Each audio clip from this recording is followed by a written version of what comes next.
नमस्कार। बीएड अभ्यर्थियों की नौकरी पर बहुत ही बड़ा संकट मंडरा रहा है और जल्दी ही बीएड अभ्यर्थियों की नौकरी जा सकती है।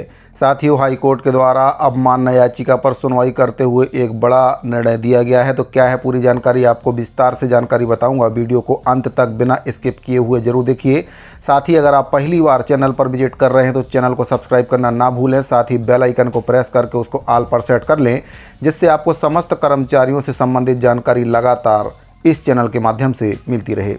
साथियों, हाईकोर्ट के द्वारा अवमानना याचिका पर सुनवाई करते हुए एक सप्ताह के अंदर डीएड अभ्यर्थियों की सूची प्रकाशित करने को लेकर आदेश जारी किया है। आपको बताना चाहूँगा कि जो बहुचर्चित बीएड और डीएड विवाद है, उसमें चौथी बार अवमानना याचिका की सुनवाई गुरुवार को जस्टिस अरविंद कुमार वर्मा की बेंच में हुई है। कोर्ट के द्वारा अंतिम अवसर प्रदान करते हुए 7 दिनों के भीतर डीएड धारियों का नया सिलेक्शन लिस्ट जमा करने के लिए कहा गया है। अगली सुनवाई अब 10 दिसंबर को होने वाली है। कोर्ट की सख्ती के बाद अब यह लगभग तय माना जा सकता है कि 3000 के करीब बीएड डिग्रीधारियों की नौकरी चली जाएगी। हालांकि बीएड वालों ने सरकार से इस बारे में गुहार लगाते हुए किसी अन्य जगह पर समायोजित करने की मांग की है। आपको बताना चाहूँगा कि पिछली सुनवाई में शिक्षा विभाग के तमाम बड़े अधिकारियों को वीडियो कॉन्फ्रेंसिंग के माध्यम से हाईकोर्ट ने 21 दिनों के भीतर बीएड को बाहर करते हुए केवल डीएड का नया सिलेक्शन लिस्ट तैयार करके पेश करने के लिए कहा था। लेकिन 21 दिन बीत जाने के बाद भी सरकार की ओर से किसी भी प्रकार का कोई भी लिस्ट जमा नहीं किया गया है। हाईकोर्ट ने कड़ी फटकार लगाते हुए सरकार की ओर शुक्रवार को सुनवाई के दौरान कहा गया कि इस बारे में व्यापम को पत्र लिखा गया था, लेकिन वहां से लिस्ट नहीं मिली है। सरकार की ओर से मामले पर पुनर्विचार याचिका की बात भी कही गई। हाईकोर्ट ने सभी कारणों को सुनने के बाद सरकार के द्वारा पेश हुए वकील को फटकार लगाते हुए केवल समय बर्बाद किया जा रहा है। कोर्ट ने अंतिम समय देते हुए 7 दिनों के भीतर लिस्ट को कोर्ट में पेश करने को लेकर कहा गया है।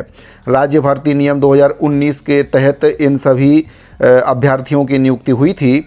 जानकारों के मुताबिक कोर्ट के इस आदेश का पालन तो सरकार को करना ही होगा, लेकिन सरकार कोर्ट में हलफनामा पेश कर सकती है। इसमें कहा जा सकता है कि नए नियमों से भर्ती भविष्य में की जाएगी और इसका ध्यान रखा जाएगा। अभी जिन जिलों में भर्ती हो गई है उन्हें यथावत नौकरी पर रहने दिया जाए। नियमों की बात करें तो इनकी नियुक्ति राज्यपाल के द्वारा अनुमोदित गजट छत्तीसगढ़ राज्य भर्ती नियम 2019 के तहत हुई है। सभी सहायक शिक्षक छत्तीसगढ़ व्यापम के द्वारा आयोजित भर्ती परीक्षा 2023 पास करके मेरिट में स्थान प्राप्त करके शैक्षणिक सेवा में आए हैं। इसके साथ ही भर्ती शासन के नियमों के अधीन हुई है और इन 2900 चयनित सहायक शिक्षकों में से लगभग 71% अभ्यर्थी अनुसूचित जनजाति एसटी और अनुसूचित जाति एससी से आते हैं। तो साथियों, ये बीएड डिग्रीधारी अभ्यर्थियों को लेकर काफ़ी महत्वपूर्ण जानकारी प्राप्त हो रही थी। 7 दिन के भीतर हाईकोर्ट के द्वारा जो शिक्षा विभाग है उससे डीएड अभ्यर्थियों की लिस्ट तैयार करने को लेकर जो आदेश है वह दिया गया है और करीब 2900 के आसपास बीएड डिग्रीधारी अभ्यर्थियों की नौकरी पर अब संकट मंडरा रहा है। और हो सकता है कि इन अभ्यर्थियों की नौकरी चली भी जाए, या फिर अगर हाईकोर्ट के द्वारा इनको राहत दी जाती है तो हो सकता है कई अन्य जगहों पर इनको मर्ज किया जा सकता है। तो बीएड और डीएड डिग्रीधारी अभ्यर्थियों के संबंध में ये बहुत ही महत्वपूर्ण जानकारी प्राप्त हो रही थी। जानकारी अगर आपको पसंद आई हो तो वीडियो को लाइक और शेयर जरूर करें। इस वीडियो फिलहाल इतना ही, मिलते हैं अगली वीडियो में। अभी के लिए दीजिए इजाज़त। धन्यवाद।